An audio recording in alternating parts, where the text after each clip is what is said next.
This video is sponsored by Blinkist. Most of us have at least some amount of fear around the idea of not existing, of death. Of course, this is a fairly natural and common fear.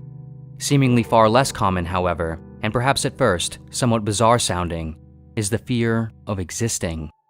But arguably, this fear is just the other side of the same coin, and upon further examination, perhaps it is just as, if not more reasonable and common.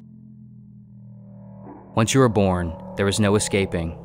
There is no real way out of yourself, of the cosmos, of this reality.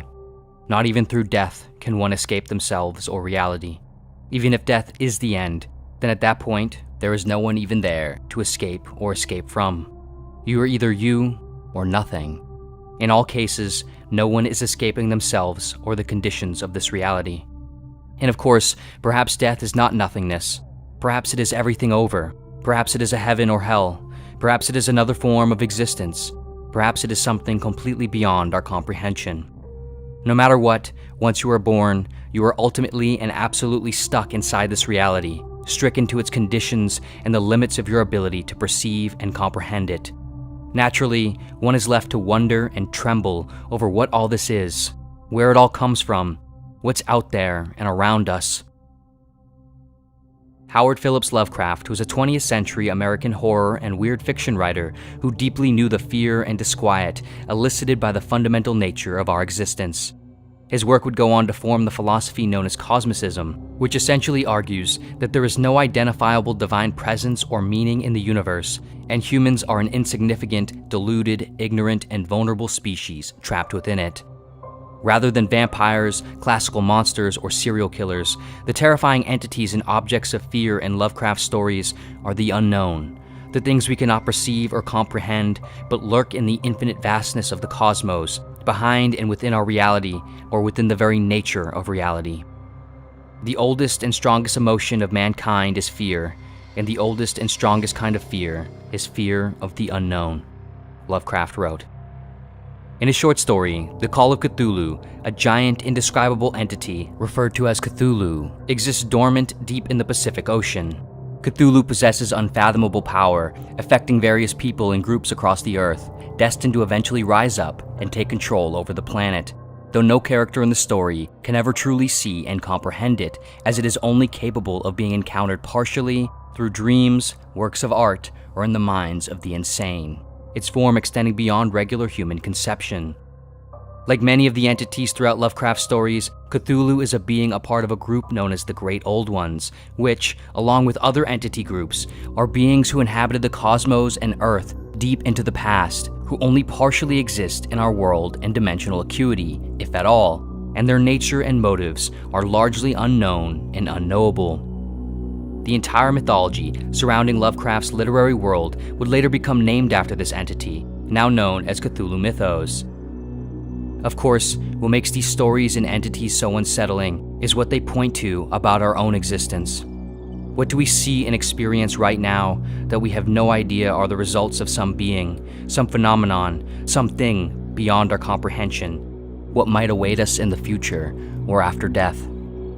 Unlike the monsters that lurk in the woods or ghosts that we can interact with, Lovecraft reveals that the greatest horrors are the things we'll never be able to see or know. The forces that move the planets, seemingly impossible geometric formations that would rip apart the mind if perceived, the beings beyond evil, beyond hate, beyond conception, that are so above us in time and space, we can only hope they are completely indifferent to us. In The Call of Cthulhu, protagonist Francis Wayland Thurston says, "I shall never sleep calmly again when I think of the horrors that lurk ceaselessly behind life in time and in space, and of those unhallowed blasphemies from elder stars which dream beneath the sea." For Lovecraft, it is our awareness, and more specifically, our increasing awareness, driven by scientific and mathematical understanding, that existence becomes more and more synonymous with the unknown, and thus becomes more and more the object of fear. Over time, we become increasingly aware of what we are not aware of, the scale of possibilities for what's out there, what this is, what we are, where we are going. The sciences, Lovecraft writes from the perspective of Thurston, each straining in its own direction, have hitherto harmed us little, but someday The piecing together of disassociated knowledge will open up such terrifying vistas of reality and our frightful position therein, that we shall either go mad from the revelation or flee from the deadly light into the peace and safety of a new dark age.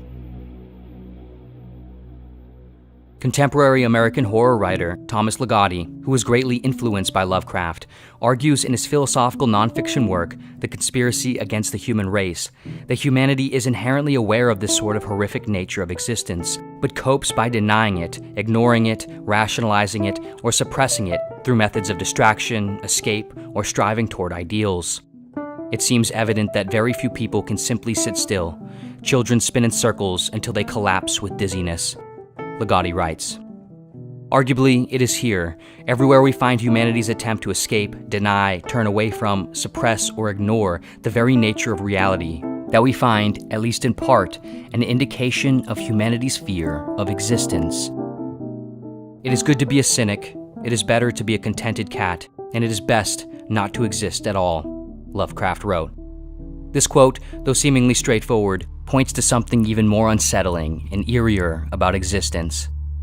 Insofar as we can tell, the universe appears to be deterministic, operating and progressing through cause and effect relationships. Everything that's happening right now is happening because something else happened that caused it, which also happened because of some other things that happened that caused those things, so on and so forth, all the way back to the beginning of everything. Every event that has ever occurred, is occurring, and will occur is therefore inevitable, essentially all already determined by the initial cause and conditions of the universe. And so, from the beginning of time, billions of years before you were born, before you had a say, before your parents had a say, before humanity had a say, you were always going to exist. You were always going to be a part of this whole thing as you, from the very beginning of everything. One can only wonder, why? Why you? Why any of us? Of all the things and people that will theoretically never exist, why are we here? Why were we always going to be? And now that we are here, what even is here? Who and what's out here? What's around us that we cannot see or know? What's causing everything? Where are we going? Whatever it is, you are now, and you were and will be forever a part of it, in it, of it, an appendage attached to its eternal body, taken along for the ride of a lifetime. This is undoubtedly scary. Existence is undoubtedly scary. Only those who are most afraid don't admit that. But in truth, the best rides are always scary.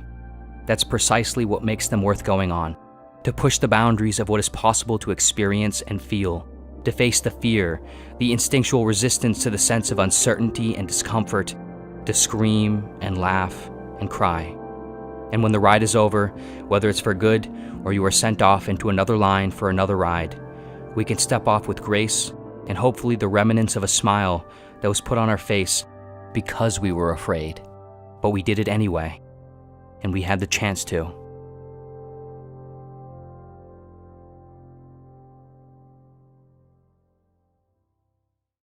This video was sponsored by Blinkist. There's no question life is drenched in difficulties, from the very core of being to the particulars on the surface of daily life. Though there is never any complete solution, what can often help is learning about others who experience and feel similar things, and better yet, learn how they have been able to better grapple with them. Blinkist is an app that allows you to more easily discover authors and books who provide just that. With Blinkist, you can find and understand the most important insights from over 6,500 nonfiction books and podcasts across 27 different categories, all in just 15 minutes, allowing you to explore more territory, more voices, and more perspectives. One great title in particular on Blinkist is You Are Not Your Brain by Jeffrey Schwartz, which can help you better understand where dark thoughts come from, how your brain is wired to form them, and how to better identify, deal with, and overcome them. And now, with Blinkist Spaces, you can easily add, share, and recommend titles with friends and family, making it easier to connect over ideas with those close to you. Create a space around a specific group of friends or around a topic that you want everyone in your life to learn more about. And with all the time saved on Blinkist, you can now invest more time in reading complete books that you discovered you are actually interested in, which you can do right on the Blinkist app using their audiobooks. Click the link in the description or scan the QR code on the screen and you'll receive a free 7-day trial and 25% off an annual premium Blinkist subscription. And of course, as always, thank you so much for watching in general, and see you next video.